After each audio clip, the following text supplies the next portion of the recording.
Sandcastle Kingdom. The sun hung low in the sky, painting the ocean in streaks of pink and gold as Lila patted the final turret of her sandcastle. It was her finest creation yet, tall with winding walls, seashell windows, and even a tiny moat filled with seawater. She clapped her hands, pleased with her masterpiece. "Perfect," she whispered, brushing a stray curl from her face. "A castle fit for a queen," her parents called from down the beach. "Time to pack up, Lila." She gave her sandcastle one last longing look. It would probably be gone by morning, washed away by the tide. With a sigh, she turned and ran toward her family, leaving her little kingdom behind. The castle awakens. That night, as the moon cast silver light across the beach, something extraordinary happened. A salty breeze whispered through the sand, and tiny golden lights flickered to life within the castle's walls. The towers grew taller, the walls shimmered, and the seashell windows glowed.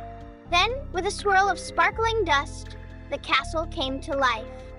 Inside, tiny figures bustled about.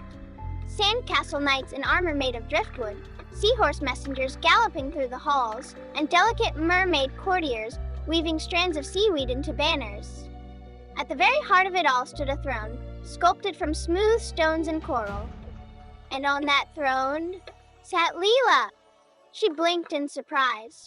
One moment she had been fast asleep in her bed, and the next she was here, dressed in a shimmering gown the color of the sea. A delicate crown of seashells rested on her head.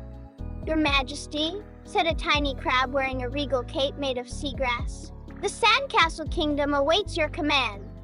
Lila gasped. "My kingdom?" A wise old turtle with barnacles on his shell bowed.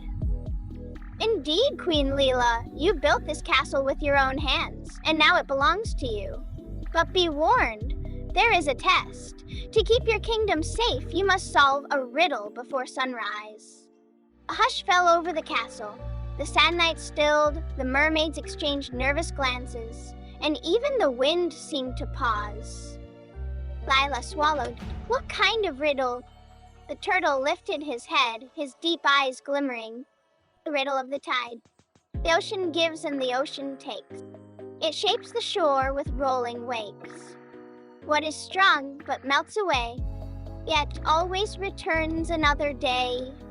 Lila frowned, the words tumbling in her mind. She looked around at her kingdom, the sturdy walls, the glistening towers. It felt so real, so solid, but deep in her heart, she knew the truth. She turned to the turtle and whispered, "A sand castle?" The turtle smiled. "Indeed, my queen.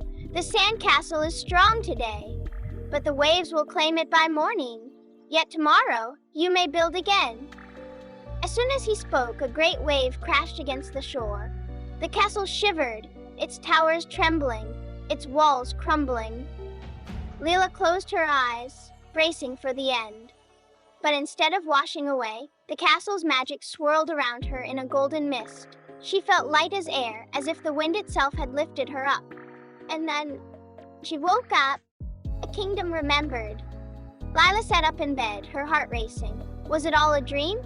She ran to the window, the beach stretched out before her, the tide rolling gently in. But where her sandcastle had stood, there was only smooth, wet sand. She sighed, both sad and amazed.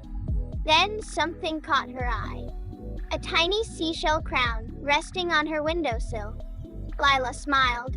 The Sandcastle Kingdom had faded with the tide, but she knew it would return. After all, tomorrow was another day to build. The end.